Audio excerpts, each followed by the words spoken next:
Aqui a gente passa todo dia, aqui a gente se encontra, que alegria. Aqui a gente se conhece, a gente se reconhece. Somos comunidade, somos amigos da cidade. Somos comunidade, somos amigos da cidade.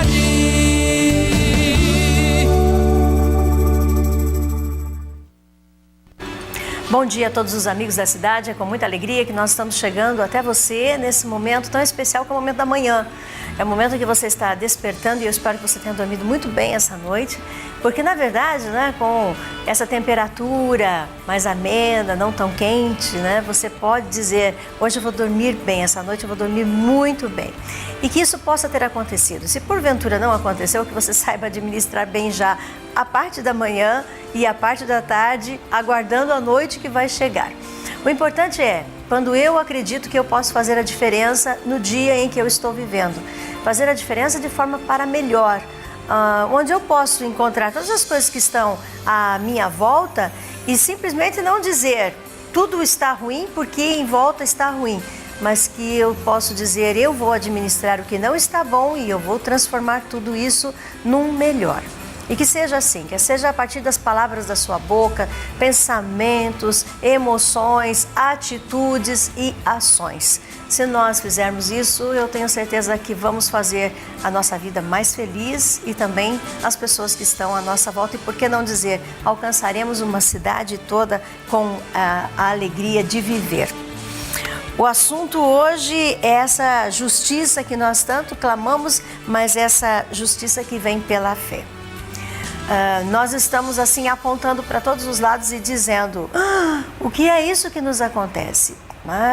No que estamos vivendo? Que envolvimento tão grande, tão longo e tão alto está acontecendo no país e no mundo, por que não dizer, aonde impera a aparente injustiça, aonde impera a aparente situação de destruição ao próximo.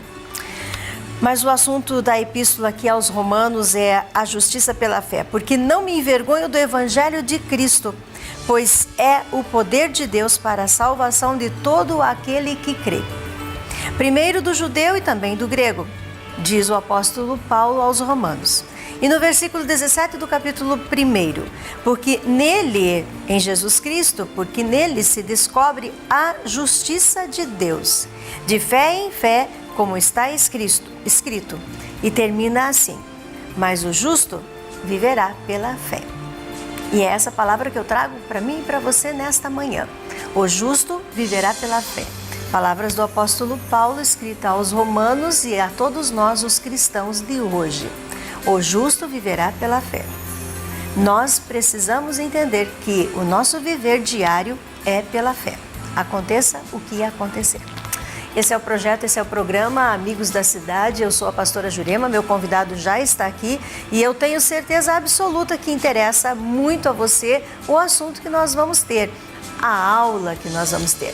Fique comigo, fique conosco e que essa manhã prometa tudo que é de bom. E no encerramento do programa, lembrando que nós vamos ter o nosso momento de fé, o nosso momento de oração. Eu tenho aqui o nosso entrevistado nessa manhã, o professor de climatologia no curso de geografia aqui da Unespar. É o professor Vitor de Assunção Borsato, geógrafo, pós-doutor em ciências ambientais. E fez a sua tese em doutorado, climatologia do Brasil. Bom dia, professor. Seja bem-vindo ao programa, ao projeto Amigos da Cidade. Bom dia a todos. Espero contribuir um pouco com esse conhecimento na divulgação do clima, que é um dos elementos da natureza que mais afeta a vida das pessoas, né? Desde o ambiente interno em casa, como o ambiente externo, e toda a sua produção tem alguma relação com o clima e com a climatologia. Por isso é uma ciência muito importante e é importante que as pessoas ampliem assim, o conhecimento e saibam o que está acontecendo. Principalmente agora, em tempos de mudanças climáticas, que se falam muito, e as pessoas não sabem assim, o que significa mesmo essas mudanças que estão ocorrendo.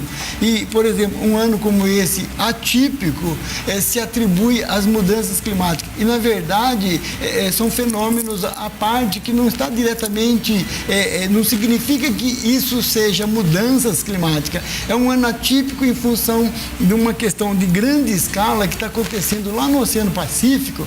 As águas do Pacífico estão mais quentes na costa do Peru e modificam o clima de várias partes do mundo. E uma das áreas mais afetadas é o sul do Brasil. O sul do Brasil, onde nós estamos localizados, Paraná, Campo Mourão. Nós estamos numa faixa onde há fortes transições entre os climas mais frios, que fica ao sul, e os mais quentes ao norte. E nessa faixa é onde está concentrando essas mudanças que ocorrem em função desse El Niño, que na verdade é chamado de El Niño, esse aquecimento, e tem o nome El Niño porque o ápice dele ocorre exatamente próximo do Natal, do nascimento do menino Jesus. Olha só. Professor, quando fala, né, eu não vou chamar de choque, porque choque é uma coisa assim, uma palavra pesada, né? Mas esse encontro dessas duas massas, e quando pensamos que nós estamos numa região onde esse encontro pode estar acontecendo e isso traz as chuvas, junto com as chuvas vem também os relâmpagos, os raios, né, os trovões. E todo esse susto assim que as pessoas têm, eu tenho, né? Tem aquela preocupação. Começou a mudar o céu assim, de olha, cuidado, desliga, fica dentro de casa, não saia para fora, aquela coisa toda. Isso é certo da nossa parte? E é certo, e até aproveito para reafirmar aquelas recomendações que a Copel às vezes passa: desligue os equipamentos, faça isso, faça aquilo. Eu coordeno a estação climatológica da FECILCAM e NIMET, e a gente recebe, todas as vezes que ocorre esses eventos extremos, vários pedidos de laudo sobre descargas atmosféricas, porque queimam um aparelho, e para eles receberem o seguro, o povo receber o seguro tem que comprovar que ocorreu o fenômeno. Aí a estação registra todos os fenômenos que ocorrem na região, os visíveis e os mensuráveis pelos equipamentos. Então ocorre mesmo, e a quantidade assim um pouco acima do que a gente imagina, porque são fatos que não é divulgado. Imagina, queima televisão, geladeira, equipamento, ninguém fica sabendo, mas ele vai acionar o seguro, a gente fica sabendo lá na estação, porque eles pedem os dados da estação. Então nós devemos fazer a nossa parte, que é desligar mesmo, porque isso acontece. Acontece pela energia, né? A descarga, ela acontece juntamente com a rede de distribuição da energia e acaba nos equipamentos. E aquele aumento de carga vai danificar os equipamentos. E tem outros fenômenos que ocorrem também: vento, né, granizo, com muita frequência. E um susto, né? Porque o vento e o granizo, ele traz um susto para a população, principalmente a população de baixa renda, porque os telhados, né, são os primeiros que são atingidos mesmo. Nós tivemos um evento desse há alguns anos atrás, que foi bem assustador. Mas agora, o que aconteceu em Marechal Cândido Rondon, que eu não diria que é longe, né, está dentro do nosso estado, não está dentro da região, mas está dentro do nosso estado, isso pode preocupar também Campo Mourão? Pode e deve preocupar a população todas as vezes que o tempo... porque todos os equipamentos do clima foram desenvolvidos baseado na sensibilidade das pessoas. Então, as pessoas sabem quando o tempo está propício à tempestade. E nesses dias tem que se cuidar mesmo, porque estamos numa região muito sujeito. Eu fiz um estudo com o tombamento de rede de transmissão. E é muito comum no Paraná os ventos derrubar aquelas torres de alta tensão.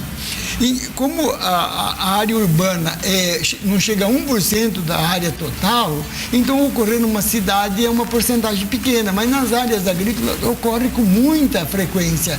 Como ocorre numa área agrícola, a gente não toma esse conhecimento, só toma esse conhecimento quando ocorre, por exemplo, como ocorreu em Marechal Cândido Rondon, Então é mais comum do que a gente imaginar. Esse ano ocorreu 2. Podem ter ocorrido outros em áreas totalmente abertas, de área agrícola, como não atingiu nenhuma residência, a gente não fica nem sabendo. Então é comum e nós estamos numa área onde isso pode acontecer. É claro que a porcentagem é baixa, não precisamos ficar com medo assim que o tempo ameaça chuva, não. Mas estamos numa área de risco. Não é o desesperar, mas é ficar de prontidão. Tomar os cuidados como muitas pessoas tomam, né? Principalmente durante uma tempestade e principalmente não sair à rua, não ficar em áreas abertas, porque a possibilidade de até ser atingido por uma descarga atmosférica é grande, porque o raio vai atingir a parte da superfície mais próxima da nuvem. Se você estiver numa área aberta e estiver em pé, a tua cabeça é a parte mais próxima, é ali que ele vai cair, então... Atingir. Nós vimos agora, há poucos dias aqui bem na nossa região, dentro da nossa área, né? Que um agricultor, ele perdeu, acho que 7 ou 8 cabeças do seu gado, que se reuniram todos ali na hora de uma tempestade e uma corrente dessa, uma descarga dessa, atingiu todo esse gado e todo ele morreu. Então é a mesma coisa. A mesma coisa pode acontecer com pessoas que estejam em áreas de risco ou próximo de árvore também. Porque se ele estiver embaixo de uma árvore e a descarga for na árvore, vai atingir o seu entorno ali, as áreas próximas, talvez até uns 10 metros, pode ocorrer, depende da intensidade, porque cada descarga tem uma intensidade, não são todas do mesmo tamanho como a gente imagina, é medido por intensidade, então... Como não sabemos a intensidade que vem, temos que tomar cuidado. E quando eu falo, até esse gado estava embaixo de uma árvore mesmo, realmente. Por isso que acho que atingiu ali o solo, né, onde eles estavam, e essa corrente pegou todos os animais. Mas quando nós falamos nisso, nós pensamos, eu penso no pessoal que joga futebol, né? O pessoal que joga futebol, às vezes, eles são meio... estão lá jogando no aquecimento do jogo, ninguém quer parar. E daí vem a tempestade, vem os raios. Eu já escutei algumas coisas com o fato de que a descarga veio em cima e os jogadores foram, né, atacados com isso. Pode ocorrer. Estou dando um aviso aqui com o olhar, porque eu tenho alguém aqui do meu lado aqui que ele é organizador de jogos, né? Então, o organizador de jogos, quando acontece que está aprontando temporal, tem que abrigar o pessoal, né? Tem que socorrer o pessoal. Deixa eu esclarecer um pouco. Eu falo muito em tempestade e a população, de uma forma geral, sempre quando falo em tempestade, pensa em alguma coisa assim, muito grande. Não, qualquer chuva com vento, um pouco de vento, chuva intensa, a gente classifica como tempestade. Então, não é que cause dano. Tempestade é um fenômeno comum que ocorre no dia a dia. Essas chuvas, por exemplo, que ocorreram todos esses dias aí, nós classificamos todo como tempestade, mas é a chuva intensa. E falando em intensidade, nós estamos atravessando esse período de chuva extremamente intensa. E eu estou aí há 6, 7 anos na coordenação da estação e tenho acompanhado os volumes de chuva histórico na região. A gente não tem visto um novembro tão chuvoso como esse. Eu não peguei os dados de ontem à tarde, mas se ontem à tarde choveu 7 milímetros, nós atingimos a marca de 500 milímetros no mês de outubro na estação climatológica Mourão. Enquanto a média gira em torno de 160. Então somos nada mais, nada menos que 3 vezes acima da média histórica para Campo Mourão. Isso, a preocupação de tanta chuva, nós como donas de casa, lá em casa, aquela coisa toda, é aquela situação, é a roupa que não seca, é essa preocupação nesse sentido. Mas a preocupação é muito maior, né? Porque os rios ficam cheios, até a própria organização de abastecimento de água pura que chega na nossa casa, a água tratada, ela também tem problemas para tratar a água quando é muita chuva, né? Tem problema porque esse volume enorme promove o escoamento superficial. E esse escoamento leva solos, argila, para o leito do rio. capta essa água, aí vai ter problema para tratar essa água, para tirar toda essa matéria em suspensão, se custa muito mais, né? Inclusive, às vezes, quando a água está muito barrenta, a Sanepar suspende até o tratamento para preservar os equipamentos, porque eles também têm um certo limite de suporte. Por outro lado, essa chuva intensa traz prejuízo à agricultura também, né? Porque além da erosão, as plantas precisam de uma certa quantidade de luz solar e de calor também para o seu desenvolvimento. Tem que ter tudo sob medida, né, professor? Próximo do ideal. Ideal a gente não consegue mesmo, mas uma chuva mais esparsa, com um volume menor, para a agricultura seria interessante, mas como... E tudo isso nós entendemos que o próprio homem faz com que isso venha a acontecer, porque o homem é o destruidor do seu ambiente, né? E por destruir o seu ambiente, nós entendemos que vamos atravessando momentos como esse que nós não queríamos atravessar. Sim, é bem isso.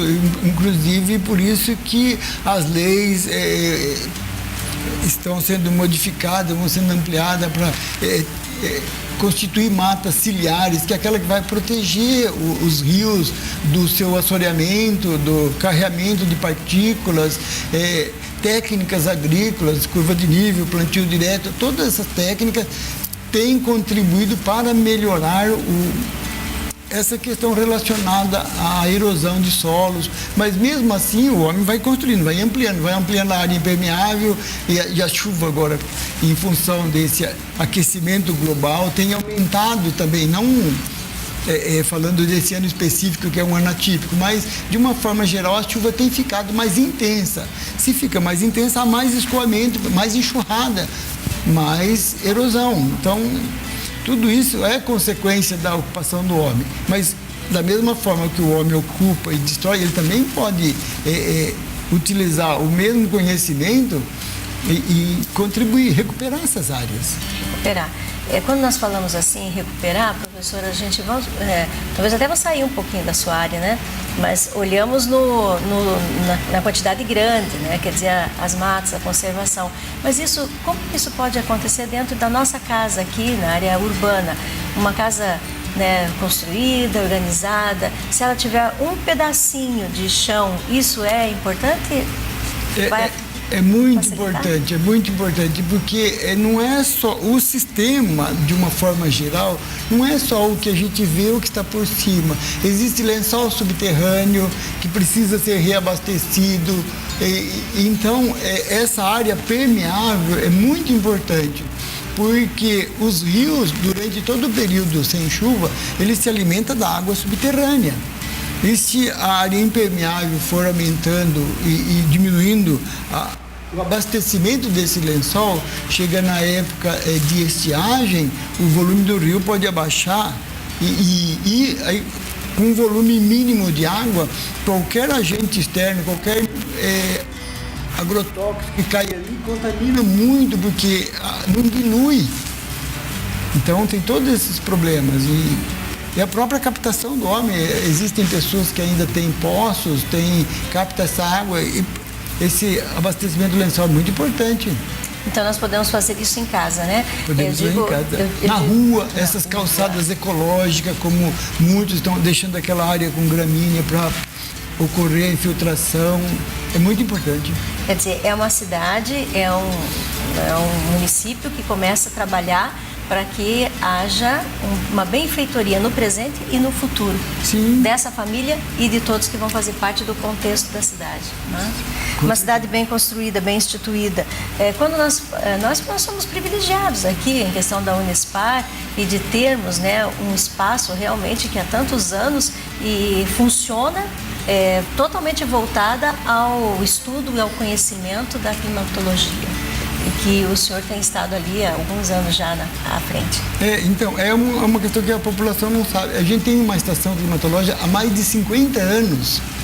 É claro que ela mudou de local em 1991, porque ela estava numa área muito urbana e a estação ela precisa estar numa área um tanto isolada em função de captar as condições que representam a região. E no núcleo urbano, o asfalto, o telhado, vai gerar mais calor, ela não vai representar a região. A estação está localizada ali do lado do Colégio Agrícola, numa área agrícola, e os dados representam toda a região. Então, são dados bastante interessantes sobre o clima da nossa região. E nós aqui temos, né, essa estação, chama de estação, né? É uma estação. Temos essa estação aqui em Campo Mourão, que faz todo esse trabalho, todo esse estudo diariamente. Diariamente. As leituras são feitas, dos equipamentos são feitas 3 vezes por dia, e de acordo com o padrão mundial.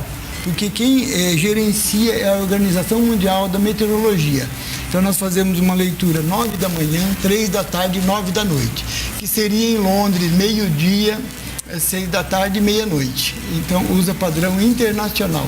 E é feito, independente de feriado ou qualquer dia, são feitas as leituras e os boletins nesses horários.